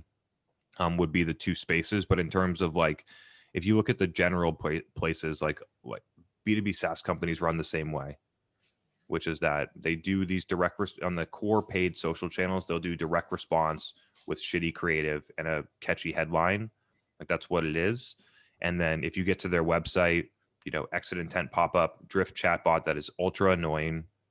And so I don't see a ton in terms of like overall innovation. I would say that like if there's a company that is ahead of where we are in terms of community podcast, LinkedIn, which I don't, you know, Dave Gerhardt is probably like the closest one, right? And his is B2B, but it's like B2B to SMB, SMB, I'm assuming, right? But it's to e-commerce. And so I'm interested to talk to him and understand what he's doing. And then some of the stuff, it's actually, I see it less in my feed now. I'm not sure because they've slowed down doing it or because I just don't see it in the feed anymore. But Gong used to have a much like stronger presence overall on LinkedIn. That is not there anymore. I thought that at the time that they were doing it was effective and quite innovative. Great. Thank you. Yeah, good question. Appreciate it. We have a few more that were submitted in advance. Blythe had a question. One question I had was, let's say you've done all the hard work, you've built your podcast, you've created awareness, you've optimized the lead flow on the site, someone books a demo with you, you have a sales call, but then what's next? What do you recommend those next steps look like? How pushy should I be to close a deal? Am I sending a proposal immediately? How do you think about what happens after the sales call? So honestly, I truly believe that there's somebody better that can answer this question. And the only thing that I will say is that it is really easy to do sales when you do marketing well. We spend very little time convincing people of whether or not to work with us. We spend more time vetting whether or not they're a good fit to work with us. And so that's the difference here. Like we're not sending unsolicited proposals. We're not being pushy. You know what I mean? And so I believe that there's somebody that's better at sales, and I have the self-awareness to recognize that while like I do it, I don't believe that I'm the best at it. I just believe that we close a lot of business because we're good at marketing. And so I would kind of defer that question to someone that's better to answer that one. But I would also, I guess while we're here, recommend that if you lean further into marketing and you do all that education up front and people come to you, then there's way less quote unquote like hard selling that needs to happen. Yeah, and just to chime in, I think you and I kind of handle sales for the company, Chris. Like the rule of thumb that we typically follow is like, how would we want to be treated in the process? So we definitely follow up promptly after the call. Usually there's some type of additional information or something that we're going to follow up. You should send a proposal if they're serious, but it takes time to put a proposal together. So you shouldn't just send it to every single customer. And we always try to make sure that there's a concrete next step at the end of every call, right? So that we know what we're going to do to follow up on. And then what I'll say is if you haven't heard from them and you want to follow up, give them an out, make it easy for them to say, you know what, I've decided to go in another direction. Now's not the best time. And if you follow up and they don't respond, let it go and they'll come back to you later on when they're ready. So, I mean, those are just some things that we do that I think serve us well. And if you're in a similar context, Bly, those are just a couple of tactics you can think about.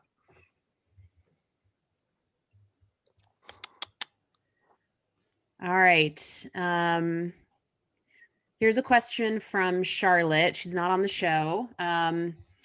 She has a very small budget and her question is around how would you go about generating demand with a $40K per year budget when your performance is judged on inbounds?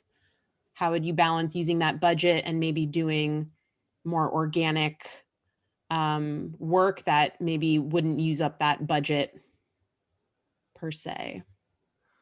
So with $40,000 a year, I would find somebody that is most likely in college, or maybe didn't go to college and decided that they wanted to be a content creator, and they're trying to get their content off the ground, which is actually like a real career right now. And so they want to get their content off the ground, and they're willing to do graphic design and video editing and video production and all these different things for less than $40,000 a year. Those people are out there. And so I would get that person, and then I would go 100% organic. 100%, the same formula that we're doing here. LinkedIn, podcast, live Zoom, edited, post-produced, distributed effectively. That's when you have $40,000, that's really the only path. And it doesn't, like, we spend very little on marketing, but it's a lot, quite a bit of my time. But that's it. So if you don't have money, you have time, and ideally you have talent, and both those things can work. The reason that we leverage paid for a lot of our customers initially is because they do not have the patience for organic, or they would have already done it. And so the paid can give a nice boost, get marketing into the place, and then over time you have confidence because you have momentum to actually inject organic later. But if you're a B2B SaaS company and you're sad that you're not getting, way more demo requests after 2 months of running ads, then you're definitely not going to be a good place 2 months after doing a podcast.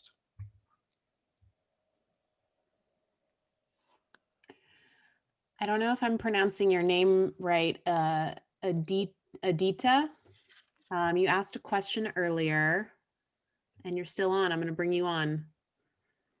Please tell me how to pronounce your name so I do it correctly next time.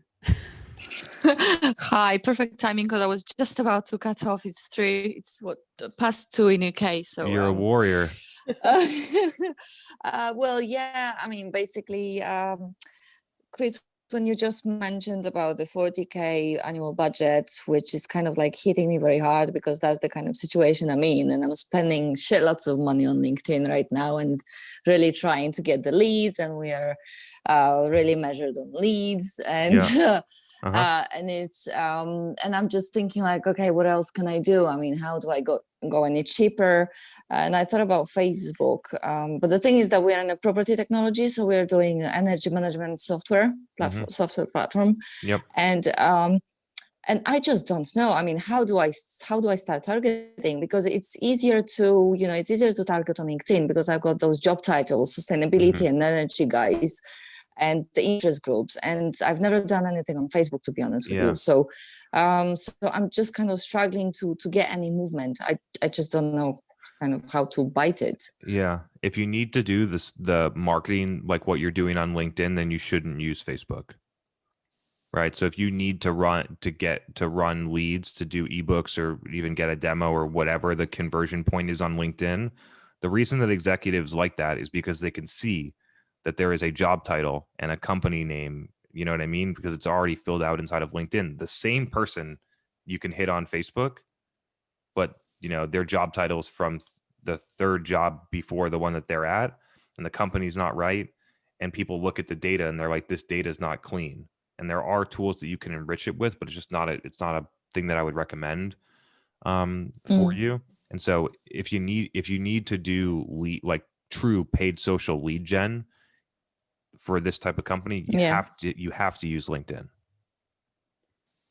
You have to, yeah. Well, that's the pain, because it is really expensive. But then, I'm tempted to try Facebook. But to be honest with you, from a moment I've asked the question until now, you kind of gave a lot of hints to me when I thought like, well, actually, I think Facebook is probably not gonna work. But then I'm also thinking for a while now about just getting that content freelance person and get them onboarded and try to create lots of content, try to create good kind of content. We actually have a very good product person, which is doing blogs, and he's doing data heavy blogs, which are brilliant. And these providers, energy guys, are just loving his blogs. So that's perfect. But then I just need someone who can just, come up with some good white papers and things like this. And then obviously budget is limited. So yeah, probably the freelance. And then I just have to try to be as smart as I can with LinkedIn, I guess, as you say.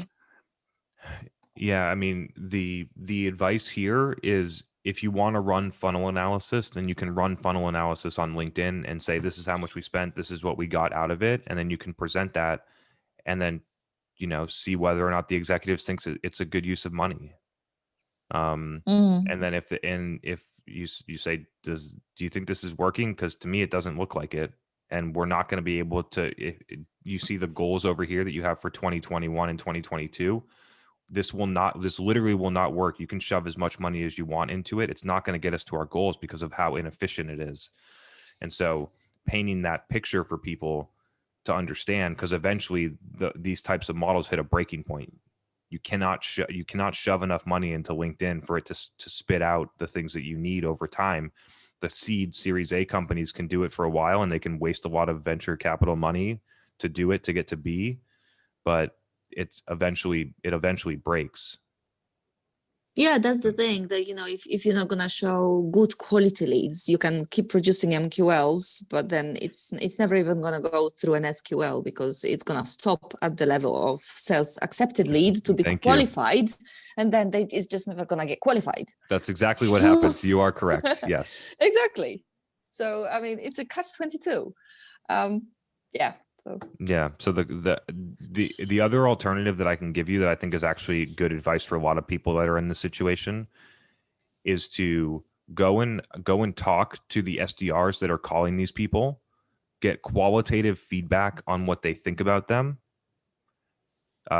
aggregate that feedback to understand what's going on. The feedback that you're going to get, I can never get a hold of these people. They don't want to talk to me. Like, I don't want to call them. And so you could get that, you could get all of that data, and then you could ask them, what do you think? Do you think there's a better thing that you could be doing? I think that'd be a good point of market research. I might do that. What do you think is better that you could be doing? Collect all of those different things, present it, and say, we need to change the definition of what a lead means here, because our SDRs fucking hate these things. Yeah. I mean, that's the thing that I did, because the person who was before me, like 6 months ago, she was just doing completely different things, and then the MQL was completely different to what it is now. And I introduced actually sales accepted lead, because we don't have the firmographics as such, so we don't go for certain number of employees or certain number or certain revenue. So there is some things that I cannot do through marketing. We still have to have this discovery call to actually qualify them further. So I've already changed how the MQL is, what MQL and what's SQL for us. Yeah. But it's still not working very well. So, I mean, another thing is that because company is quite new, and then we still don't know a lot about our target markets as well, and about the personas yet. So we learn on the go. Nonetheless, the pressure on me is huge, because I'm the only marketing person in the company. Yeah, and, I talk about this I talk about this from experience. It was not too long ago where I was in the Series A company, and I ran LinkedIn and Facebook direct response and drove 500 leads and did exactly what I just told you to do. Yeah. Right. And so I speak from experience here, and these things are not, if anything, they're getting worse, not better, from the 3 years that have passed since I was forced to do this stuff. And so I think those are the right steps. Yeah, well, I'll keep trying. So it's a very good session today, by the way. I love it, and I'm gonna get back to it tomorrow. Thank you. Probably. So happy you joined us so late from the UK. No worries. Thank you for having me. Thank you. We got one more. Yeah, Abai. He's got his warm take. Love that. Or maybe just a comment and a question. I can never let it go. All right. Oh, I wanted to get one thing in real quick on that, is when there are a lot of companies out there that are doing what we just talked about, that are running ebook downloads or something like that, or whatever, some type of low intent lead gen, pushing them to SDRs for qualification, watching them fall off and never get to an actual meeting, and blaming it on the sales team and saying the sales team needs to close more of their leads. And that is not true. The leads are bad. The number one factor in whether or not you close a lead is how they got to you and how much intent they had. And I'm not talking about intent data, and I feel the need to clarify, because some intent data tech provider always comes into my LinkedIn comments when I talk about this and pretends like I'm talking about their stuff. I'm talking about someone that actually says, hey, I want to buy your stuff. And they say it to you. And that's what I'm looking for here. And so those are the indicators are very clear as to who's going to be a good buyer. And I literally hate to see when marketing teams make excuses on sales team performance when it's clearly lead quality and lead intent. All right, Abai, you're in. Cool. So I don't have any temperature take prepared for gosh. today, but I will try to have Get this one guy next out of week. here. I'm so sorry, but now I owe 2 tepid / warm takes to the crew, so I'll try to fit those in. Just one comment to your point earlier, Chris, about like split testing the conversion rate of straight up cold leads that you just source information from some kind of info provider like ZoomInfo versus marketing source leads. Mm-hmm. We did this at my company, like basically April through October of last year, where we had our baseline of just cold outbound performance that had been running for like 2 years prior to that point. And we really ramped up MQL hamster wheel style marketing and built out our own SDR team within the marketing team. So literally those were the only leads that they were touching. They weren't spending some time on cold leads and some time on marketing leads. So it was a pretty nicely controlled test. And what we found was that the only type of MQL that converted better than a straight up cold lead was ICP qualified webinar attendees, not registrants, attendees who attended a webinar. This is an important qualifier that we found out, that had something to do with our product use case, not just some kind of like some topic that's interesting to our market, but that doesn't tie into our product use case. Actually, you can do webinars like that and even get a lot of registrants and attendees, but that was the only type of MQL that actually performed better than straight up cold leads in a meaningful way. And so we continue to do that and still send those leads now to the SDR team because those convert better than cold leads, but we basically don't do any other marketing work to generate any other kind of lead, whether that's ebook downloads or webinar registrants for non-use case related webinars, basically. So, and I have all that data in a spreadsheet. So, yeah, I'm going to want to see that.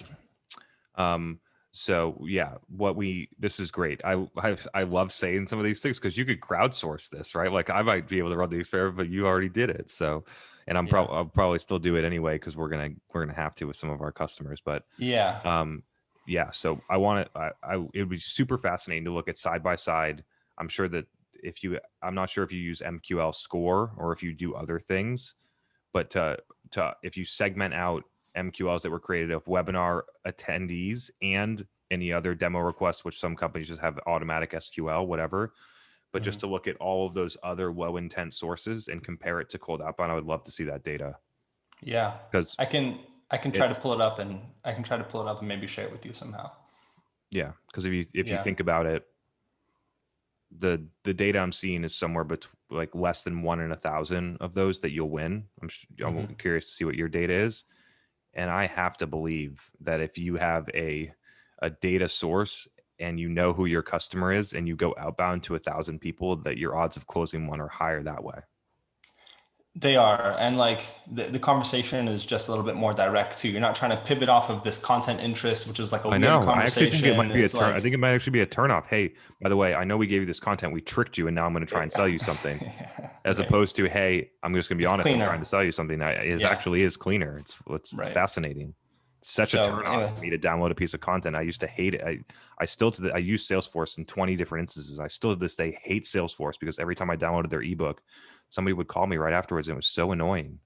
Right. Yeah, and that's a danger too. So anyways, that's what we learned. So we still do webinars and send those to webinar attendees for follow-up, because those convert better than straight up cold, but all the other ones, we don't even spend time generating them anymore. What to speak of sending them to the SDR team. Yes. So your mileage may vary, of course, but that was our experience. We're like 8 to 10K initial sales price B2B SaaS product. So that was our experience. And my question for you was on a Facebook ad execution I've seen recently. I was looking for a standing desk, and there's this brand Uplift Desk. Anyways, I was browsing on their site. I added their product to cart. I almost purchased, didn't. And then back on Facebook, I started seeing a ton of ads from them. But this was like the interesting nuance is that they weren't ads from the brand company page. What they were ads from customers' pages that said, whatever, John Smith, Jane Doe with Uplift Desk. And it was like a selfie picture with them in their new desk, and copy that was really like, they wrote it like, dude, got my awesome Uplift Desk, or like, I'm feeling so happy, my office vibe is finally right. Like not what brand would write in terms of their copy. It was like actual customer copy. And I thought that was super interesting. And like, definitely Uplift is, paying for those ads. Totally. I'm like, it's an influencer play. I've never seen anything like that. And I was curious if you know how to pull that off. Yeah. So I in-home fitness equipment does this very well. Take a fitness influencer that has 5 million followers, that's super attractive and super fit, and then give them the equipment, and then have them user-generated content. These people have 5 million followers. They know how to create content, right? Let them create the content that they want, that they think will resonate the best, which gives a ton of creativity, right? You basically outsource creative. Right. And then you outsource credibility, because these people have a ton of followers and a ton of people know about them. And then whether it's through retargeting, so they would probably retargeted you, but they can also target all those person's followers that know about them. True. Right. And so what you do is you have to connect their page to your ad account. And then there's like some type of like sponsorship checkbox, because it's a requirement now that if you're paying someone else to promote a product, you actually have to disclose that. And then basically you have your ad show up under their page with a URL to their site.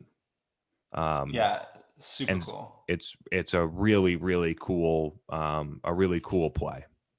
And so if you think about that, like, let's just look at this in a B2B example, right?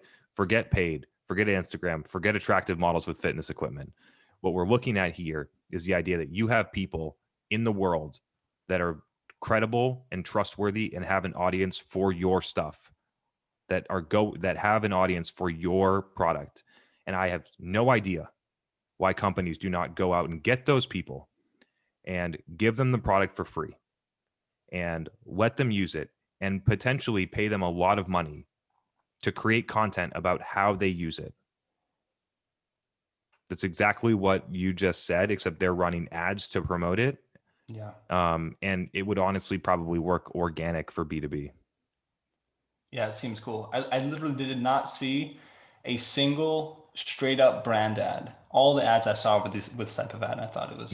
Cool. From a retargeting standpoint, there's brands that are really picking up on the idea of social proof, to whether it's on an add to cart or later. It happened a lot to me when I was looking at fitness equipment and then decided that it wouldn't fit in my apartment, so I didn't get it. Yeah. I mean, we have a lot of customers who would be like willing to do that for us, I believe, but they're not like influencers who are used to running paid ads, or who have like set up their business account or something like that. But so there's like there's 3 prongs, right? It can be just user generated content. Anyone can go out and do that, right? I want to go and get my customer that, based on our usage data, is the power user at this specific feature. And I want them to do a 10-minute video about how they use this specific feature. And I don't care if they only have 10 followers, because I want the asset, not necessarily the audience, right? So you have one, I want user-generated content. Number two, I want the actual audience. I want the distribution and the credibility and the trust. And so that would be a second one, and a second layer.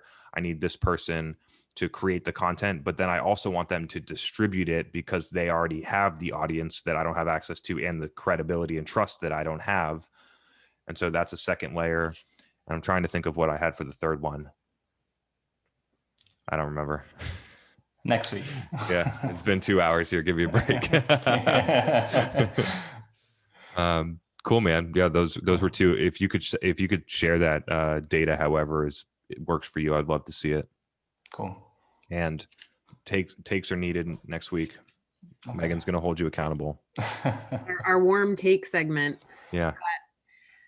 We're wrapping up the 100th episode, Chris. Oh yeah. I feel like we need like a standing ovation. I don't know what we can do on Zoom, but congratulations. Got a gallery. Let's see if we can get there. Congratulations to you, all you 21 people, for sticking around here. You guys are crazy. And it's I think it's interesting, but what I want to do in the future is I want to have a like an in-person Demand Gen Live. I think that would be super cool. Maybe for at least David would be there, because I think you're still in Boston, right?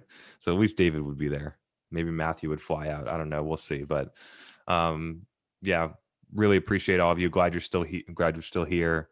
And you know, we're probably gonna pump out the next 100 faster than we did this 100, because we're really starting to move. And if you listen to a couple of the last couple episodes, we got some great insights.